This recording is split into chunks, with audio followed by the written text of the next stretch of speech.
Yo, yo, yo, what up, y'all? It's your boy Fro. And today I'm going to be talking about the 1996 film Gotti, starring Armand Asante, William Forsythe, and Anthony Quinn. So ain't nothing to it but to do it. This movie contains powerhouse performances from everybody involved. The entire cast does not hold back. Armand Asante does a wonderful job playing John Gotti. He has his bravado, mannerisms, his swagger, his walk. Everything is nailed down to a T. He puts in a fantastic portrayal of a real life figure. Now, William Forsythe also does a really great job playing Sammy the Bull, who at first is really seemingly loyal, but turns out to be a backstabber, which I always found to be very hard to watch. The late great Anthony Quinn pops up playing Neil Delacroix, and I think he steals the show with an absolute dynamite performance. Here he has wonderful scenes and incredible chemistry with Armand Asante's John Gotti, and my personal favorite scene in the entire film is when Neil Delacroix pops up on John early in the film, tells him to slow it down, and that if the boss had told him John Gotti needed to go, he would have go. And it's just an incredible moment from Anthony Quinn, who's absolutely chewing the scenery, not only through the whole film, but this moment specifically has always stood out to me in any film. It's just a dynamite scene. Here we're following the life of John. Here we're following John Gotti during his early days in the 1970s Gambino crime family to his eventual rise and downfall as the Teflon Don. Under the mentorship of Neil Delacroix, Gotti is able to ascend from being a street soldier to someone more highly respected in the family.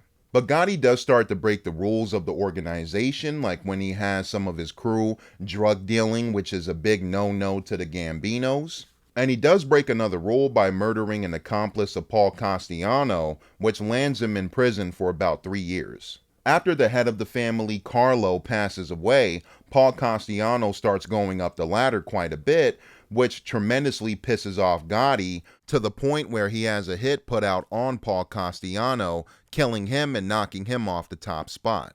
Eventually, it all comes crashing down for Gotti. He's become very larger than life and he's feeling unstoppable. That is until his once right-hand man and once loyal friend, Sammy the Bull, turns on him. After being approached by the FBI, he gets wiretapped and they record Gotti's conversations, which eventually lands him into prison.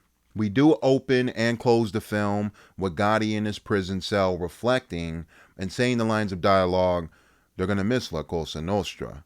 They're going to miss John Gotti." If you're a big fan of any mob films like Casino, Goodfellas, the Godfather films, anything of that echelon, check this one out. I think this one's extremely underrated, and I highly recommend it. You won't regret it. But overall, this version of Gotti contains some of my very favorite performances of all time, especially with Anthony Quinn, who I think is a major standout here. Armand Asante is damn near flawless and effortless as John Gotti. William Forsythe, I think, puts in a very sympathetic performance where I'm feeling a bit sorry for him, but when we get toward the ending, I'm thinking he's very slimy. So a wonderful tone shift with his character. I've always enjoyed the score in this movie as well, done by Mark Isham, who I'm familiar, who's done Crash, which is another score that I enjoy, The Mechanic with Jason Statham, The Hitcher, the original '86 film. So the score was always a standout to me and always found it to be memorable. I'm going to give the 1996 film Gotti a 10 out of 10. Here's some random trivial facts for you. The movie was based primarily on the columns of reporter Jerry Capesci, who also co-wrote the 1996 non-fiction book Gotti: Rise and Fame with Gene Mustaine, and Jerry also served as the film's executive producer.